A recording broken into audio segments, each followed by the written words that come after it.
Are you rolling? I'm rolling.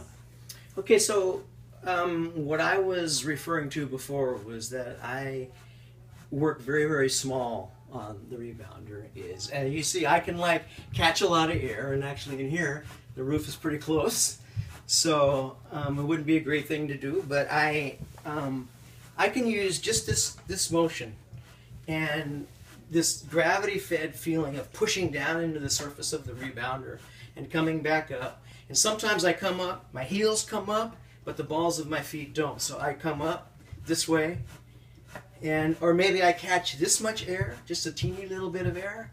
And what I can do is I can use this motion, this feeling of weight coming down, then weightlessness, weight coming down, weightlessness. Each time I come down, it's like weight coming down, and I can get into places in my neck and in my shoulders where I'm tight in here, down in my hips here, and I can let my body kind of go. I can let my body get kind of liquid, where it's kind of like in martial arts we kind of work with this idea of being like coming from a strong base, but having everything being liquid, everything being fluid. And so I can use those kind of ideas, and I can bring it in and let this weight come down and work in these areas. I can sit here for a long time and work in these areas. I can move my arms, I can move my however I want to. I can move these ways. I can kind of get movements down into my hips. I can do that. I can also go same like a running motion. Same thing. The balls of my feet are not leaving the surface of the rebounder, and I'm just kind of coming up this way. If I want to get up higher, I can get more, and I can get into these, and I can do a much more kind of a aerobic, kind of harder practice. But I can also just do this very, very small approach where I'm letting the weight and my own gravity kind of work in these areas, and each time I can let my neck go and I can breathe in those areas, and I can just kind of move around. I can just, it's all a grand experiment. I want to find out about my own body. I want to connect with my own physicality. I want to learn where I'm tight. I want to find out how to get in there, down in my pelvis, all these areas. I can create, do range of motion things where right now I've been working on rehabbing my shoulder, so I can open up my shoulder in different ways. And even this way, every time I come down, I can feel the weight. It's like somebody's thumb is in there, but it's a very gentle entry into my shoulder. So I can just, it's just touching and connecting. And I love this work. I can do this for a long time, and really, I do this for a half hour, 45 minutes. I don't work up a sweat necessarily, but my legs are tired when I'm done. It requires balance. And again, I like to do it where I can see a reflection of myself, so that I can see my own body alignment, and I can see, and then I can actually work with my body alignment.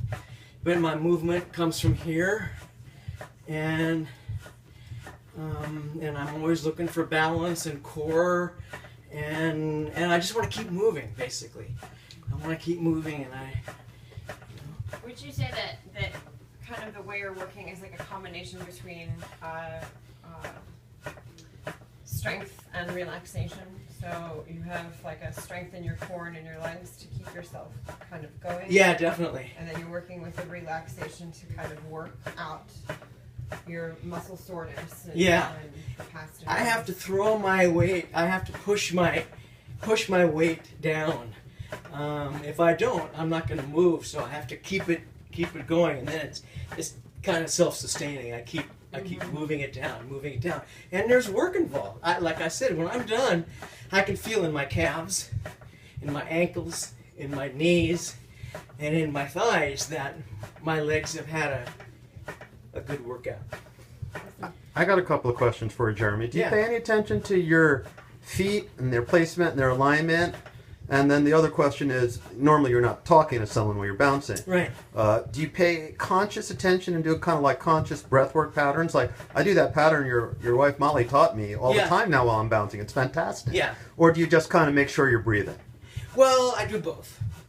Most of the time, I'm kind of more focused in working on an area as opposed to necessarily with my breath. But almost every session, I do a breath where I'm just making sure that I'm connected with my breath, that I'm not just, it's not, I'm gasping for air, but that I'm actually, my breath is coordinated with my movement. So I'll take a breath in, and a breath out, and I'll just kind of, but for the most part, I just let my breath do what it wants to do naturally. But as you said, you've been an athlete for many years, and you've done a lot of breathing, as it were, in sports. I have, yes, we all have. We all have, but, Yes. but you wouldn't have been a successful athlete if you hadn't learned to breathe along the way in an effective way. Yeah. So anything else? Any final bouncy words for us? No, but as you can see, I'm actually, if Now you're you getting were- some air. If you saw I get a little bit of air, but I consider that being just barely leaving the surface of it. And again, if I want to get a harder workout, I just bring my knees up more. And I actually really I always spend most of the time, I'm doing this as opposed to two-legged bouncing.